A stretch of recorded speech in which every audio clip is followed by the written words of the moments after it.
Hey everybody, this is Miss Queen Minded, and I am coming back to you today to talk to you about the attributes of a queen. What makes a queen a queen?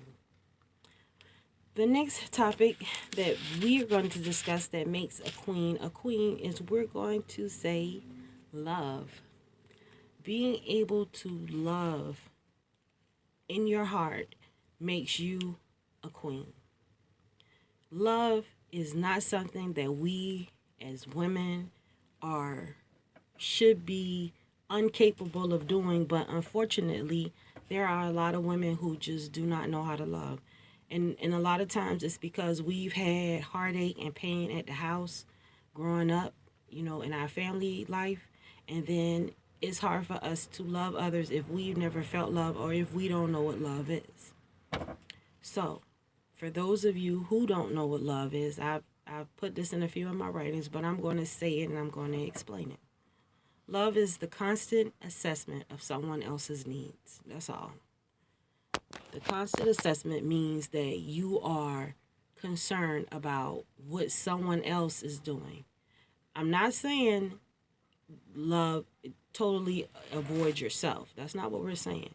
But from time to time, you know that this person is going to need things, and you actively keep them in your thoughts to be there and take care of them and make sure they have the things that they need and the things that they want. That's what love is. Now, that sounds familiar because that's what we do for our children, right? We love our kids. We make sure our kids have everything that they need under the sun to the best of our ability. Okay. But moving along from the kids, we have to be able to love others. And there are levels of love. You can have love for people. And that's where you need to have the world. Have love for the world, right? But you don't have to show the world love, but just have love for the world. When you have love for the world, what you're saying is, I'm actively trying to understand the world and just get along with it. That's all you're saying. I'm actively trying to understand the world and just get along with it. Everybody applies to that, but your family circle, and that's your children and your husband. Everybody else. You guys, I'm not going to sit here and, even maybe mama, maybe daddy, if they old and they need you and all that, but you've got to take, you don't have a lot of room. You can't love, once you really giving somebody love, you can't focus on everybody else, because then that's not love. You showing love to everybody, but who are you really loving if you busy showing love to everybody else? You see what I'm saying? So you have to be able to keep that keep your love and keep that love to a minimum so you can make sure that it's good, because who deserves our best love other than our kids and our spouse and ourselves? So have love for everyone, have love for the world, but love our family. And that alone, once you learn how to separate and what type of love to give everyone, that definitely makes you queen-minded, because you understand that if I'm loving everybody, who's loving me? Who's loving my family? I don't even know what's going on with my daughter. I don't know what's going on with my son. I don't know what's going on with my spouse. But I know about Jane problems.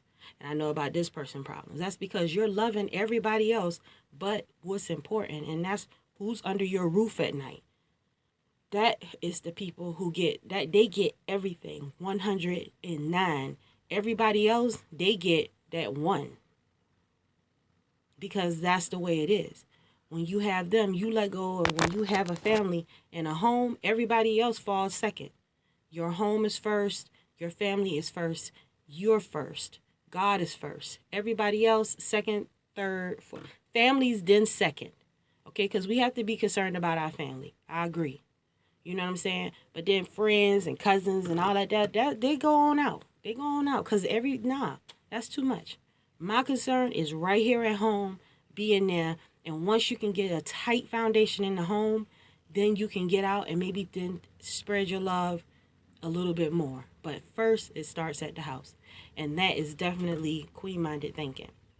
I appreciate you guys for spending time with me. Please, if you have any comments or questions or anything, just send me an email at queenfromcreation@gmail.com. I love you guys, and I'll talk to you later. Bye.